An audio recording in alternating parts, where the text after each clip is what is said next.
안녕하십니까. 오늘 우리가 함께 나눌 말씀은 요한복음 1장 14절입니다.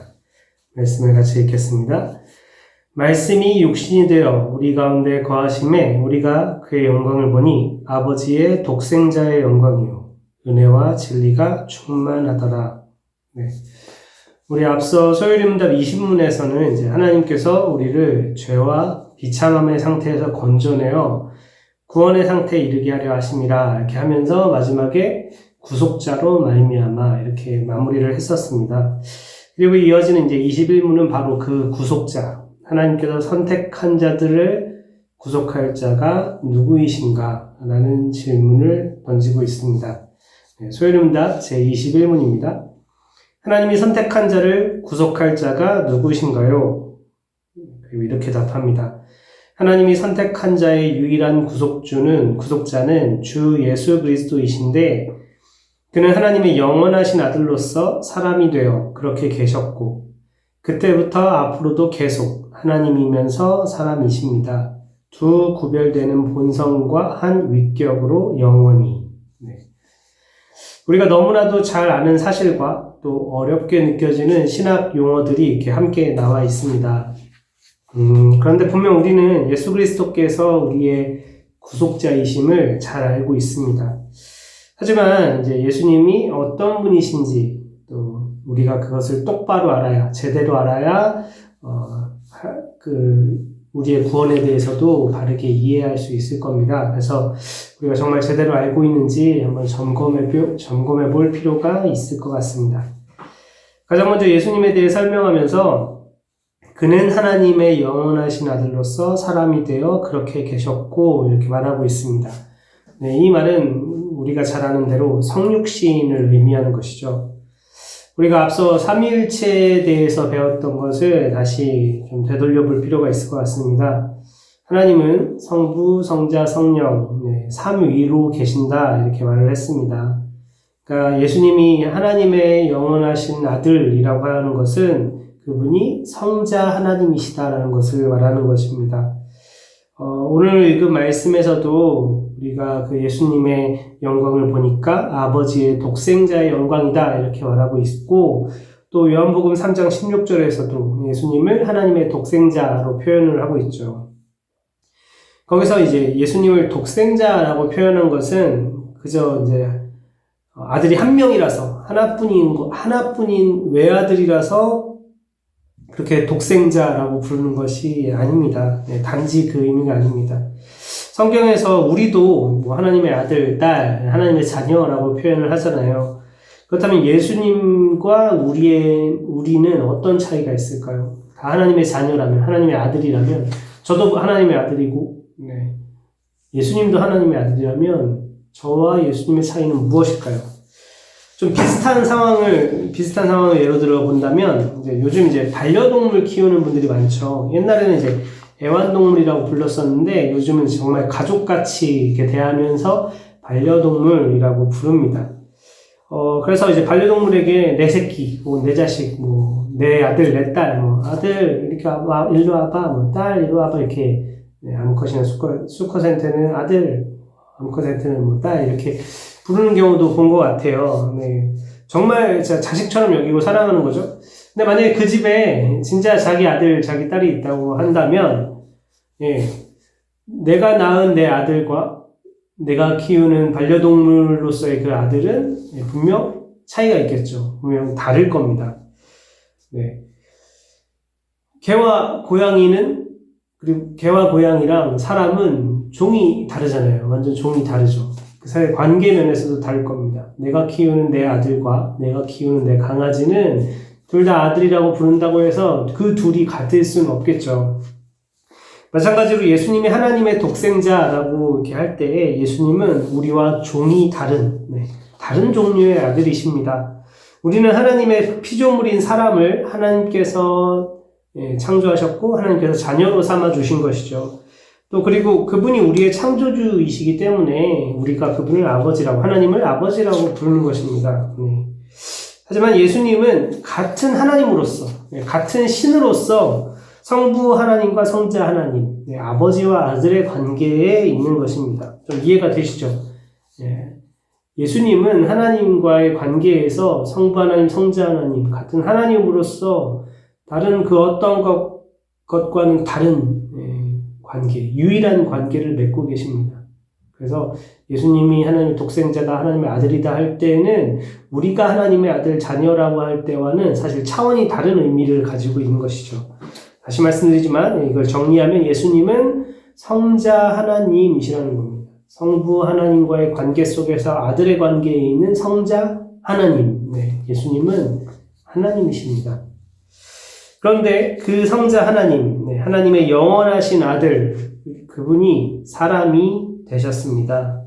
어떻게 그분이 사람이 되셨는가는 이제 뒤에 22문에서 다루고 있고요. 오늘은 이제 하나님이 영원하신 하나님의 아들이 사람이 되셨다라는 것에 대해 좀 생각을 해보려고 합니다. 그분은 사람인 척 하셨다거나 혹은 사람처럼 보이기만 한 것이 아니라 분명 사람이 되셨고 그렇게 계셨습니다. 그리고 소요리 문답은 그때부터 앞으로도 계속 하나님이면서 사람이라고 말하고 있습니다. 이게 무슨 말일까요? 이 질문들, 제가 이제 3가지 질문을 드려보겠습니다. 이 질문들에 한번 답을 해보시기 바랍니다. 첫 번째 질문. 예수님이 하나님이기만 한 때가 있나요? 예수님이 하나님이기만 한 때, 그저 하나님이시기만 한 때, 그게 언제부터 언제까지인가요?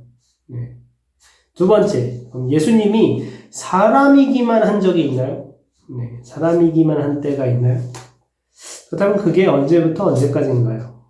마지막 3번째 질문은 예수님이 하나님이시면서 동시에 사람이신 때가 있나요? 그건 그럼 언제부터 언제까지인가요? 자, 1번 질문 다시 볼게요. 이제 답을 해보겠습니다. 먼저 한번 스스로 좀 답해보세요. 1번, 예수님이 하나님이기만 한 때가 있었는가? 그렇다면 언제부터 언제까지인가? 2번, 예수님이 사람이기만 한 때가 있었나? 그렇다면 언제부터 언제까지인가? 마지막은 예수님이 하나님이면서 사람인 때가 있었나? 그러면 그게 언제부터 언제까지인가? 이 3가지 질문에 한번 스스로 좀 답을 해보시기 바랍니다. 좀 생각할 거리가 많아질 것 같아요. 그럼 이제 한번 답을 해보겠습니다. 잠깐 멈춰놓고 답을 해보셔도 좋을 것 같아요. 자, 1번. 예수님이 하나님이시기만 한 때가 있었는가? 네, 있었죠. 예수님이 사람이 아니라 그저 하나님이시기만 했던 때, 언제부터입니까? 영원 전부터 예수님은, 오늘 말씀에도 영원하신 하나님의 아들, 영원 전부터 예수님은 하나님이셨습니다. 그런데, 성육신하고 이 땅에 오셨죠. 인간으로, 사람으로 오셨습니다. 그러니까 성육신하기 전까지는 예수님은 하나님이시기만 했어요. 그런데 2번, 그러면 예수님이 하나님이 아니라 사람이기만 한 때는 있습니까? 그런 적은 없습니다. 예수님이 이 땅에 성육신하고 오셨을 때 하나님으로서의 속성과 능력들 다 잃어버리고 마치 신화 속에 신이 천계에서 막 추방을 당해서 그냥 모든 능력을 다 잃고 그냥 인간의 몸으로 온 것처럼 그런 게 아닙니다. 예수님은 하나님이신 그분이 사람의 몸을 입고 이 땅에 오셨습니다. 그리고 오늘 소요림답이 말하는 것처럼 하나님이시면서 동시에 하나님이시면서 사람이신 분으로 계셨습니다. 이게 이제 3번이죠. 3번에서 질문하고 있는 것. 예수님이 하나님이시면서 사람이신 때가 있나요? 네. 성육신하신 이후로, 그리고 소요림답이 계속 얘기하는 것처럼 그때부터 계속해서, 언제까지요? 영원히.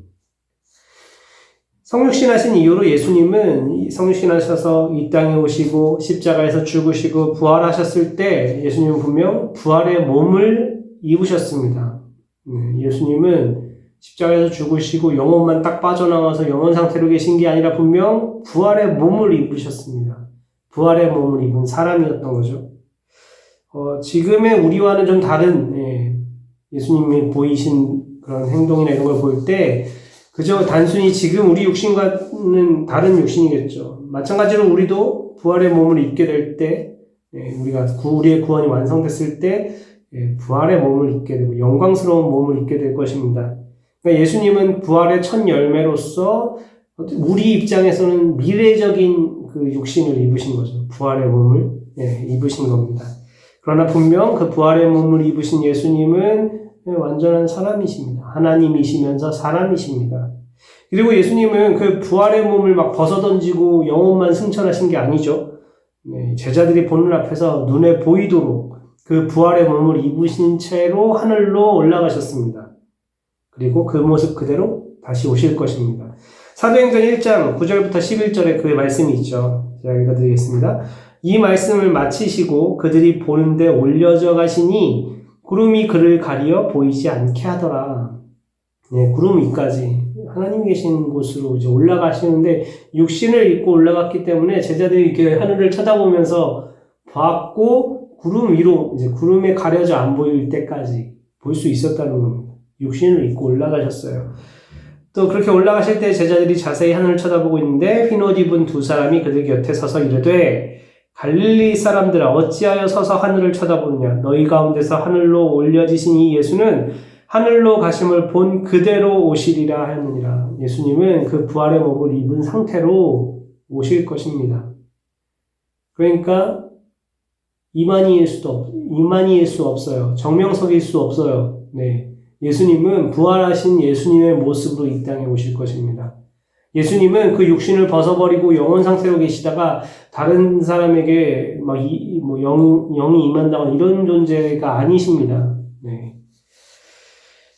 다시 이제 정리하면 예수님은 영원 전부터 계시고 영원히 계시는 그 성자 하나님이 때가 참에 육신을 입고 사람이 되어 이 땅에 오셨습니다. 예수라는 이름을 가지고 태어나셨습니다. 예수님은 분명 우리와 같은 사람이지만 그저 사람이기만 한 게 아니라 그분은 하나님이십니다. 하나님이시면서 사람이신 예수님.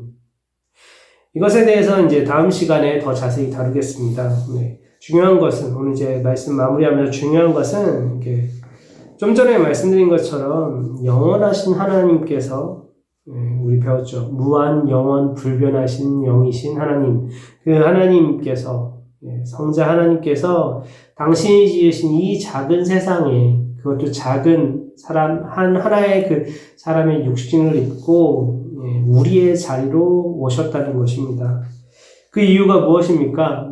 소요림답 21문의 질문에 나와 있는 것처럼 하나님이 선택한 자의 구속자로 오신 거죠. 하나님의 택함 받은 백성들을 구원하기 위해 그런 복잡한 과정을 거쳐서 오셨습니다. 아니, 우리가 이렇게 배우고 또 생각하는 것만으로도 사실 되게 어렵고 막 복잡한데 그 복잡하고 어려운 것을 계획하고 실행하셨습니다. 그렇게 우리에게 찾아오셨습니다. 우리를 살리시려고. 오늘도 그 은혜를 기억하며 감사하는 우리가 되길 바랍니다. 우리는 소중한 것을 위해, 소중하지 않은 것을 위해 결코 수고하지 않겠죠. 소중한 것이라면 아끼고 소중한 것이라면 어떻게든 애쓰고 노력해서 수고를 드릴 것입니다. 하나님도 마찬가지 아니실까요? 하나님께서 이처럼 놀랍고 큰 일을 이루신 것은 그만큼 우리를 아끼고 사랑하셨기 때문이라 믿습니다. 우리 잘 아는 요한복음 3장 16절 말씀처럼 하나님이 세상을 이처럼 사랑하사 독생자를 주셨으니 독생자를 주신 것은 하나님이 사랑하셨기 때문입니다. 오늘도 그 사랑을 기억하며 그 은혜를 기억하며 그 사랑과 은혜 안에 살아가는 우리 모두가 되길 간절히 축원합니다. 기도하겠습니다. 하나님께서 우리를 너무나도 사랑하셨습니다. 우리의 성자 하나님께서 우리를 너무 사랑하셔서 우리와 같은 모습으로 육신을 입고 이 땅에 오셨습니다.